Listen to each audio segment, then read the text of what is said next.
Emma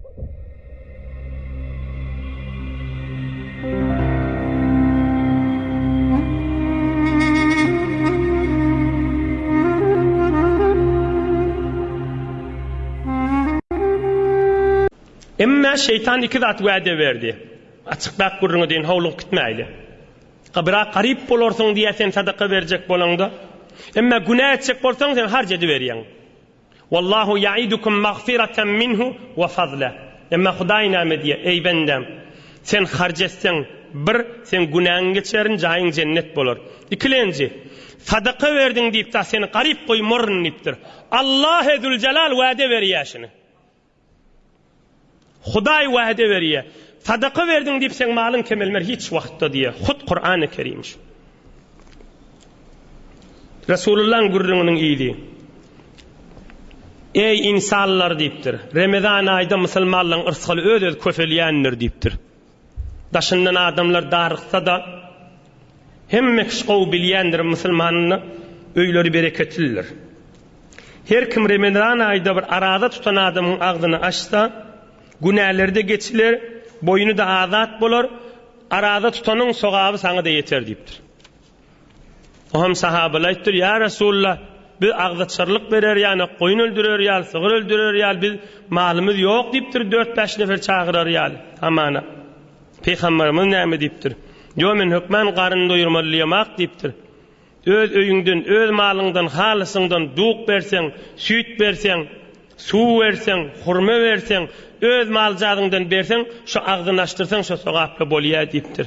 Ey cemaat, elbetde mübarek ay haş öwdäki ay. Biter ulqan ay waliha.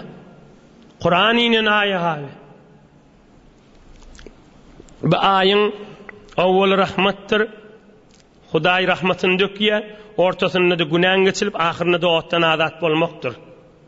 Ey adamlar, 4 zat känedin, Peygamberimiziň sözüniň ahyrysy.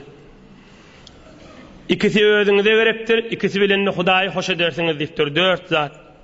La ilahe illallah kanaydın diýipdir. Bir de estağfirullah. La ilahe illallah estağfirullah. La ilahe illallah imanın täzeleýändir, estağfirullah günahlyň ýuýandyr. Bu sabyn men suwatşyňda näjere bolýar günahlar ýuwulýar, kirler aýrylýar. Edil şojradyr. La ilahe illallah iman täzeleýändir, estağfirullah günahlar ýuýandyr.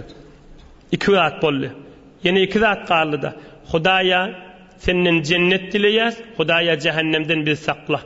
Yine şu 4 zatı kän durun diýipdir.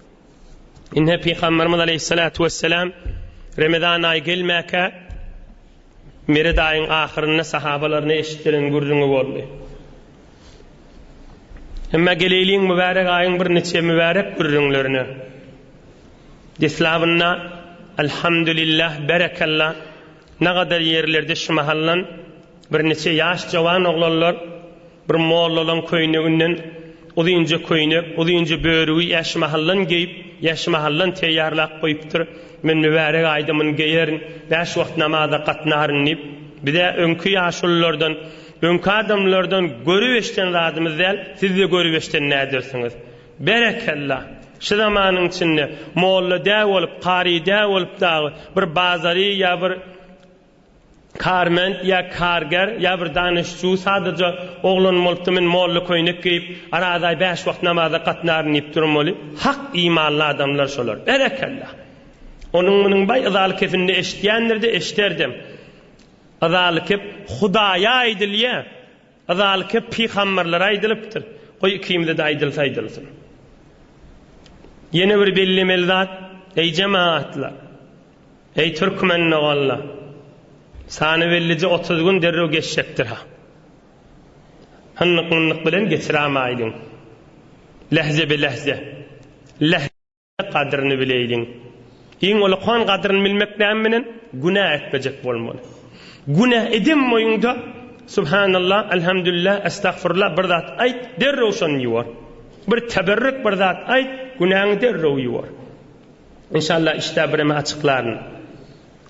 Bilbiller hücum eden havalı bağlar, bilbil senden geçer, fagan eylenmez. Yağışlı, yağmurlu, ümürlü dağlar, siller senden gider, duman eylenmez. Mahtumul İşan aytýar. Hani öten ýylky bir tovar Ramazan aýda bada gollamydan bir ýyl Ramazan aýy ýetmediler. Gitmediler ahirete gaşy. Ýaqynymyzdan daşdan. Bizden kiçiden uldan geçmediler. Bir wagt bir salyh gawa adamyň biri aýryljak bolup duranmışda. O aýrylary fikir etmeň. Özüňiz fikir edin.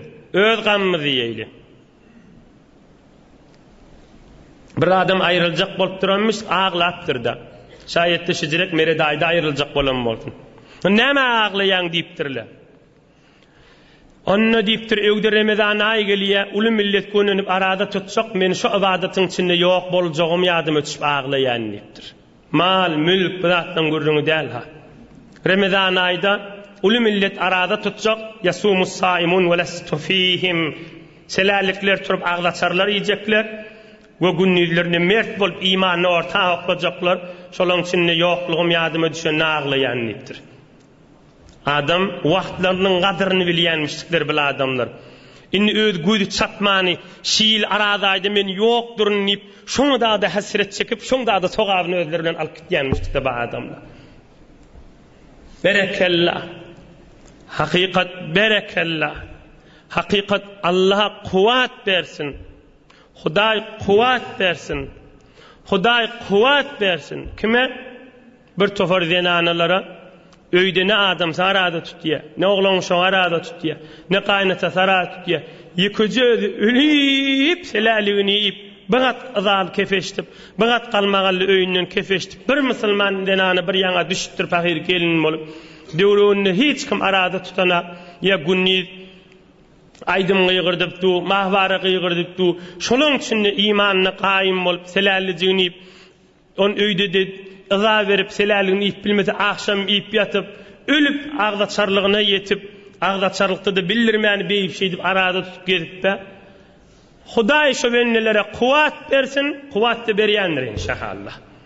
Ya bir tofar jowan oglanlar işleyen yerlerini ya başka yurtlarda ya ştalarda fakirle ýeköz işläp beren yerlerini mert bolup arada tutýarlar.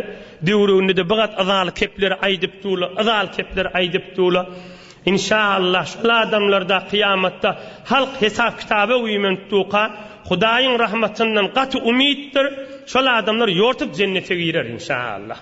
Olaň hormatyna, olaň bereketine ne kadar imanly adamşylar. Döwrüni azal adamlaryň içinde azal erkek adamlar ya heleyleň arasynda aradasyny tutup beren zenanlar ya arany tutup beren erkek adamlar hakikat imanly adamlar. Hudaý şolara kuvvet bersin.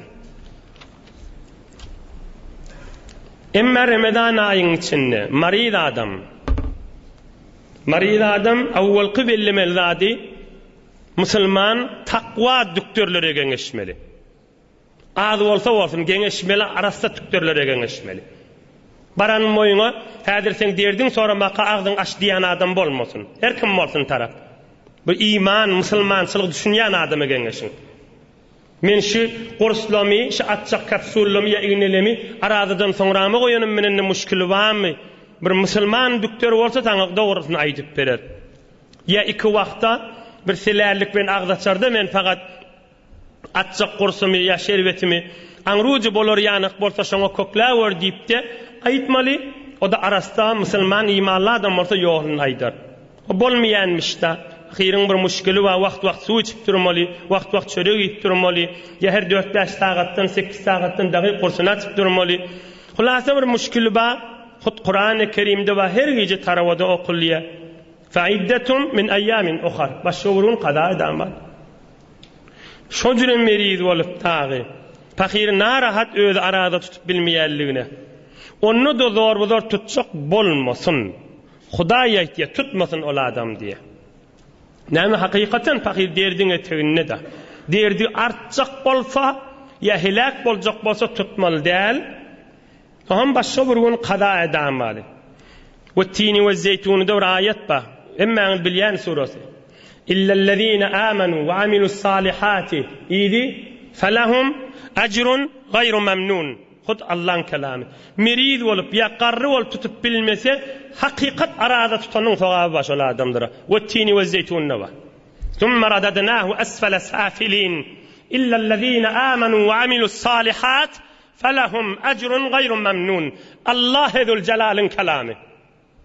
Hudaya diye garip miridler horluk kıyınçılıklarda ibadatını etip bilmesen ibadat edenin sogabını bererin sana diye. Adamın kafsı der ahim. Ol Allah edul celalın kafsı. Ol erhamur rahiminin kafsı. Ol rahmanur rahimin kafsı. Ol ekramul ekraminin kafsı. Ol zul arşil azimin kafsı. İne merid adamın yankı forum uzurlu olsa Kur'an-ı Kerim'den delil ollu ağzını açar, arada tutanın soğabı bir gün qada edama. Uy sonram qada etip bilecek değil. Muzmin devamlık derdi var. Hala cavan olsun, hala qarrı olsun. Fiqh Hanefi'de Cami-ur Rumuz'da diye qarrı adama belli. Sonram tutup bilmeyecek bolsa. Cavan ne olup, Müslüman doktorla sana aysa sen ömür sayı arada tutup bilmeyen diysele, ol adam her günden çürüyüm fidye vermeli. Her günden çürüyüm bir baş fitre miktar. 1 kilo 600 gram 2 kilo da buğday ya buğdayın kıymetini vermeli. Her günden çürüyüm. Meseleleriniz bağ olsa sonra ahuncarlı bilen telefonlaşı verin. Bu mahal meseleleri gayrat edin, fikir etmeyen, aydılayan gurrunları olarsa edin. Yeni bir maridin muhim meselesi. Havan nahoş erti doktora gidecek, doktor näme diyeceği belli diye. Ulu Türkmen näme etýäşini arada tutmany git diye. Ay maňa diye ýene ursa ya qurs atmallysa diye, maňa diye keffara düşer diye. Gaty iştiba daşy. Sen aradan tut diýdi. Niyetin de makam niyeti. Doktor açdysa açar, açmaysa açmaryn diýme. Ýaşy niyet et men arada diýip. Hop doktor sana zarur ağzını aç diye aç başa vurun qada. Sen mariz bolup açyp otyň ahim. Yok işgali yok, akşama çeli cıdap bilecek bolsaň zarur zat däl. Akşam agdaçarda qursaň atarsın diýse de ağzın arada akşama qursaň açarsın. Ine tutmany gitýär daşyňa. Ay men keffara düşämasyn, ýerde keffara bolmaly. Sen bir salim adam, niyetine diýen arada tutjak. Hop meriz bolýan, açmaly bolýan, açýan da Hudaý Kur'any ejazet berýär ahim. Yine tekrar edeyin açık bolsun. Canın sağ erti doktora gidecek. Ay näme diýjegi belli diýip açmaýlyň ağzymyzy. Aradan tutdu, selalin iyi yerine yetir. Erti bar. Doktor sana açmaly idi. Doktor can gün yaşara boljak bolsa men durjak diýip. Yo bolorluk dälise ağzını aç bir jogun qada et. Ya meselen sana birji däne serum ya birji däne ampul wurjakmyşdyk. Eger serum ampulun wursa öýüňe gelip ay ağzym açyldy diýip çaý suw içme. Fakat bir gün qada et. Tekrar edeyin. Serum ya ampul wuruldy diýip kan adam gelip çaý suw içýärdi. Näme ağzym açyldy diýip. Fakat serum ampullun çürüyüm ağzım açyldy diýip öýe gelip çaý suw içmesin, ağzyn açmasın. Akşama çeli saklansın, sonra bir günne qada alsın. Türkmen sahran bitin ulamalarynyň ulaqana hunjalygyny hemme şuna diýär.